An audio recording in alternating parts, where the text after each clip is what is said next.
আসসালামু আলাইকুম, আশা করি সবাই ভালো আছেন। আলহামদুলিল্লাহ আমরা অনেক ভালো আছি। তো কালকে বিকেলে আমি আসি পড়ছি বরিশাল দিয়ে, কয়েকদিন ভালোই বেড়াইলাম। আর হলো গিয়া ঈদের পরপর তো, ঈদে তো সবাই কেনাকাটা করছে কম বেশি, যার জন্য দোকান এখন একটু কম চলবে। এই জন্য আমি একটু দুদিন বেড়াইলাম, বেড়াই এখন আসছি বাড়িতে।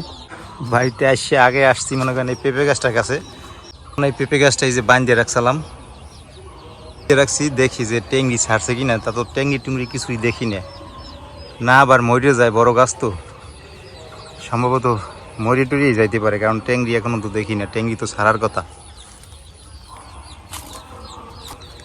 এদিকে দোকানে আবার মাইক চলতেছে, ওই যে আমরা যে দোকান দিয়ে বাকি টাকি খাই, ওই দোকানে আবার হালখাতা চলতেছে। আর এদিকে দেখেন যে কি যে গরম, রৌদ্রের প্রচণ্ড তাপ। শাক সবজি কোনো কিছু লাগাইয়ে শান্তি নেই। এই দেখেন এই জায়গায় চাল কুমড়ো গাছ লাগাইছি একটা, আর হলো যে শশা গাছ। তা দেখেন পাতা কি অবস্থা করছে, পোকের জ্বালায়ও কোনো শান্তি নেই। মানে ওষুধ পানি ছাড়া যে গাছ এর কোনো লাইন নেই, ওষুধ পানি দেওয়াই লাগে। এই যে দেখেন অবস্থা, পোকে একেবারে পাতা জুড়ো জুড়ো করে ফেলাইছে। আর এদিকে একটা বেগুন গাছে বেগুন হয়েছে, বেগুনটারেও পোকে ধরছে। এই দেখেন অবস্থা। তাহলে কেমনি কি করে কোন এরকম যদি পোকায় ধরে, সব বেগুনের পাতা হয়ে যে খাইয়ে ফেলেছে পোকায়। সব যদি এরকম পোকায় ধরে, তাহলে মনে করেন কি করবে মানুষ। এই যে দেখেন পোকার অবস্থা। এই যে এই পোকাগুলো হচ্ছে গাইন্দে পোকা, বিশ্রী গন্ধ এগুলোর গায়ে দিয়ে। এগুলো মনে করেন এরকমের যদি গাছ নষ্ট করে ফেলায়, তাহলে তো মনে করেন ওষুধ দেওয়া ছাড়া কোনো উপায় নাই। এখন কেনা ছাড়া কোনো ওষুধ আছে কিনা যেটা আমরা বানাই দিলে এই যে পোকাগুলা রোধ করা যাইবে? যদি কারোর জানা থাকে আমার একটু জানাইন, যাতে আমি গাছগুলো স্প্রে করে দিতে পারি। আমার জানা নাই, তাইলে বাজারে যে এনডি ওষুধ পাওয়া যায় ওগুলো না দেওয়াই ভালো।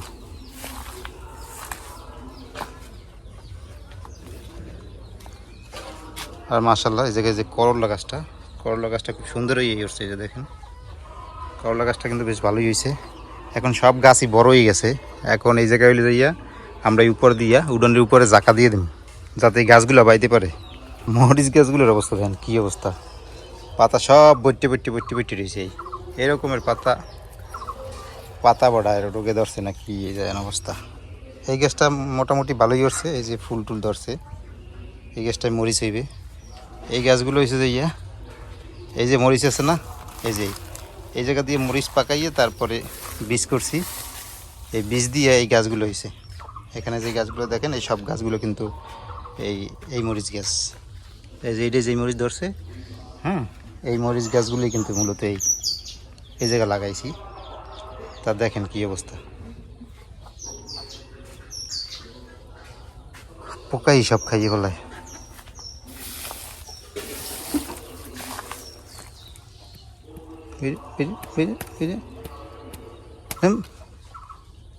গন্ধ এগুলো এক্সের গন্ধ।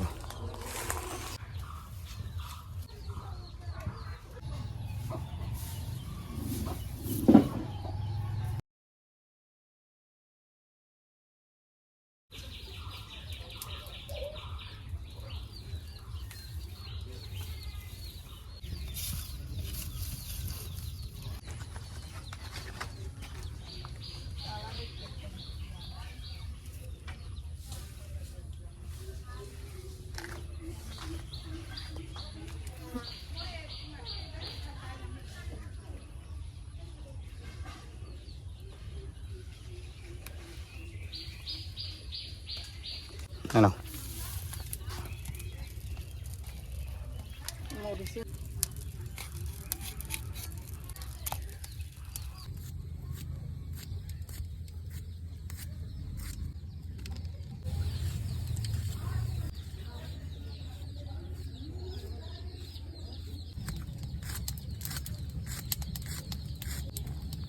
করলাটা কুটে নিয়েছি, ডাল দিয়ে রান্না। আর ওই বেগুন কুটে নেই, ভাজি করি ভাজি বোন।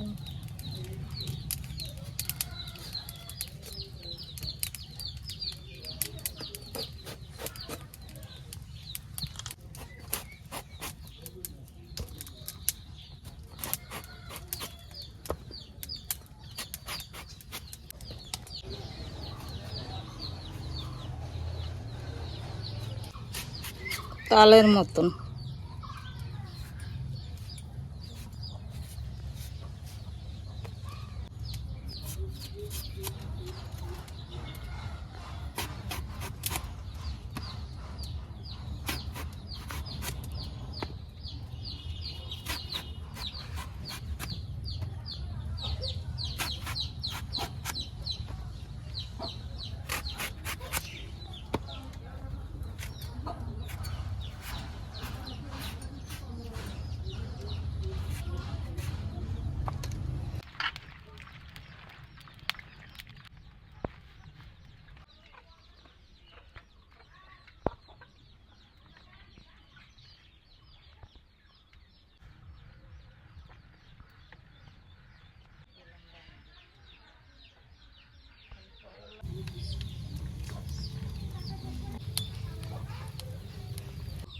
করলা দিয়ে ডাল যেন আমার হয়ে গেছে, আনবো আগার দিয়ে।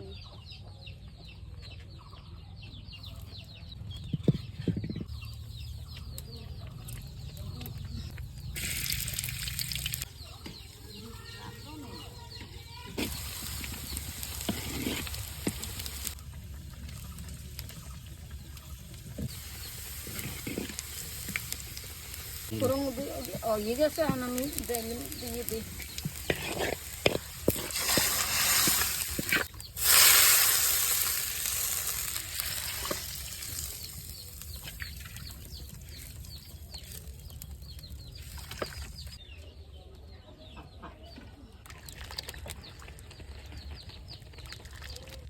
ডাল হয়ে গেছে, আমি দিইনি।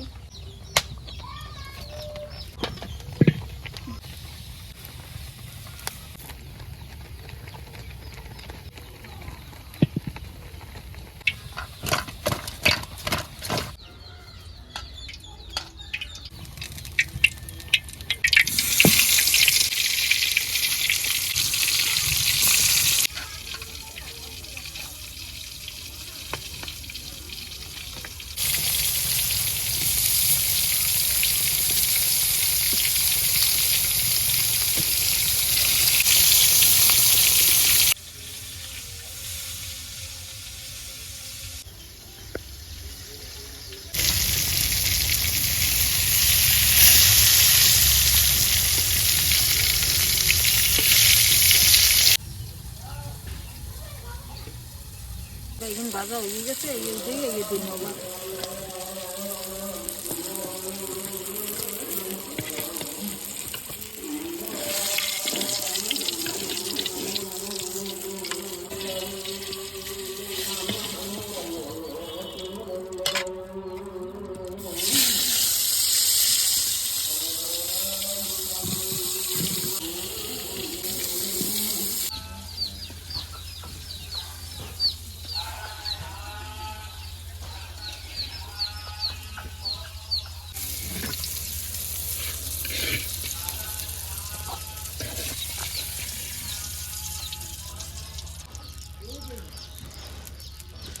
পেঁয়াজ রসুন বাটা দিয়ে দিলাম। তেল গরম হয়ে গেছে।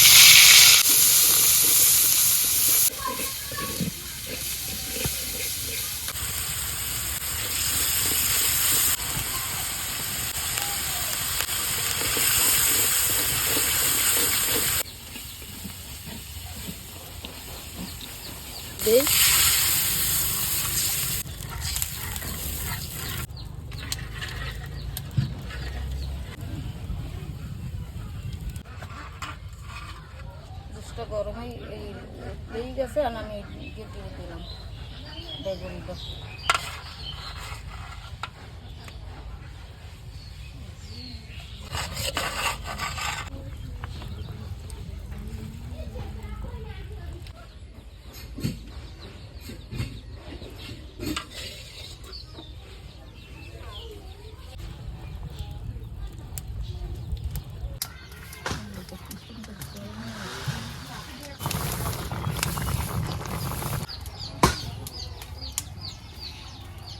তো এই যে বেগুনের তরকারি হয়ে গেছে, এখন আমরা বসে করে খাওয়া দাওয়া করবো।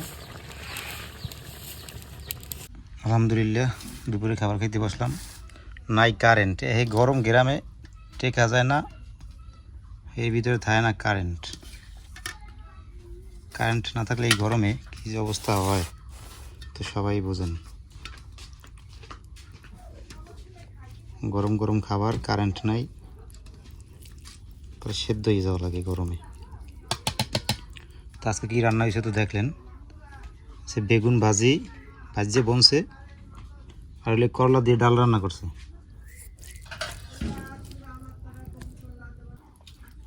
বিসমিল্লাহি ওয়া বারাকাতুল্লাহ।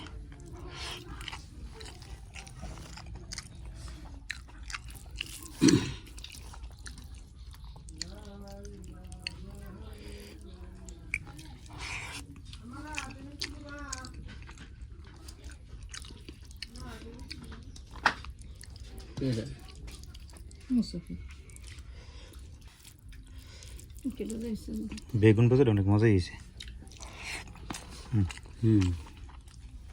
আজ স্বাদ হয়েছে ভালো, মজা হয়েছে।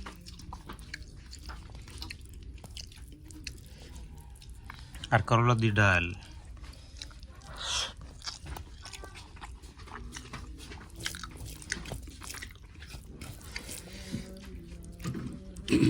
বেগুন শুধু ভাজি করলেও ভাত খাইতে মন চায়, দিয়েও ভাত খাওয়া যায় পেট বুঝিয়ে।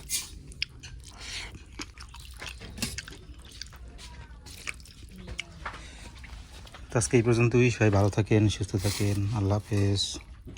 আর দেন না এই খাইলি।